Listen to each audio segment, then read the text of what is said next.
The NFL draft is behind us, which means we finally know where the next wave of potential stars will play. We can now start to evaluate where the rookies fit in when it comes to the 2025 fantasy football draft landscape. It's easy to get hyped for players like Ashton Jeanty and Travis Hunter, but when should they come off the board? What about this year's version of Bucky Irving or your favorite sleeper? While rookies tend to get buzz in the fantasy community, there will be plenty of time for rankings debates in the weeks and months ahead. What's unlikely to change is the picture at the top of fantasy drafts, and it should come as no surprise after last season. Saquon Barkley, fresh off an incredible inaugural campaign with the Eagles in which he almost broke the single-season rushing record, and all-world receiver Ja'Marr Chase are going to be among the top picks in 1QB leagues. In fact, Chase will be the #1 pick in many leagues as he chases a receiving triple crown. The Yahoo Fantasy Football team, Andy Behrens, Dalton Del Don, Matt Harmon, and Scott Pianowski, is here to guide you with our consensus 2025 rankings to help you prep for the season ahead. Check out the full list of players below. Shaw has been terrific since he returned from exile in Iowa. He just went 5-for-11 with 2 runs, 2 RBI and 2 steals in the Miami series, and his late inning stolen base on Wednesday was basically the game-winning play. There should be a spot for Shaw on someone's roster in pretty much any league. If the power-speed potential doesn't do it for you, the multi-position eligibility should. He was raking at AAA before he was recalled and has sustained that level of play so far in the big leagues. Beck is basically having the season you might have reasonably expected from Brenton Doyle, claiming the leadoff spot in Colorado's lineup. He has 8 homers this season among his 18 extra base hits and has stolen 6 bases. Beck has previously demonstrated 2020's ability in the minors, so there's reason to believe the 24-year-old's breakout is legit. He's worth a test drive this weekend, with the Rockies at home in Coors Field. Sheets raced out to a scorching start for San Diego and never really faded.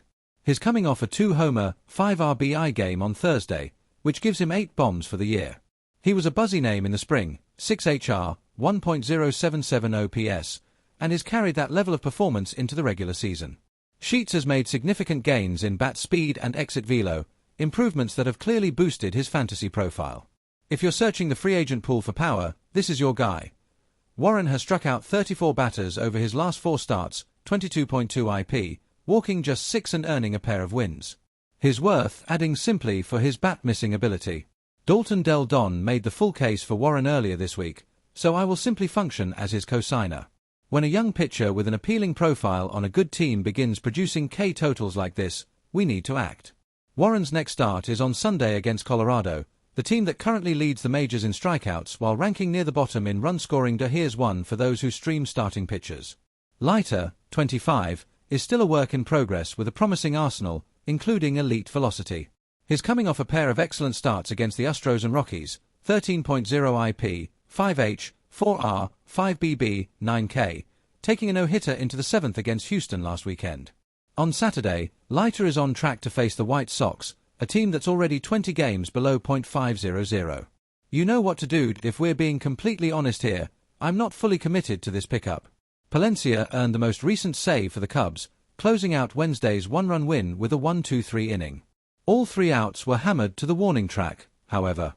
Palencia routinely hits 101 on the radar gun, but he doesn't actually have any other tricks. It's all gas, all the time. We would have loved this guy 30 years ago, but, today, it might not be enough.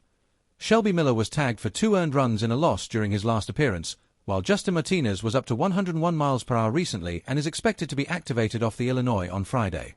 Martinez should return to the closer's role. AJ Puck remains sidelined, and is available in more than 40% of Yahoo leagues. The Diamondbacks are tied with the Dodgers in save opportunities, 27, this year. After 9 straight scoreless innings, Felix Bautista has surrendered at least a run in 4 straight. He's allowed 5 runs over 3.2 innings over that span, but has blown only 1 save all season, so his job remains safe. Bautista pitched in back-to-back days for the first time since undergoing Tommy John surgery this week, so hopefully it's a sign he's getting stronger. Bautista owned a 35.4 kBB% when he last pitched in 2023, but it's down to 9.4% during his return this season. The disappointing Orioles will provide more save opportunities moving forward, but Bautista's velocity is worth watching.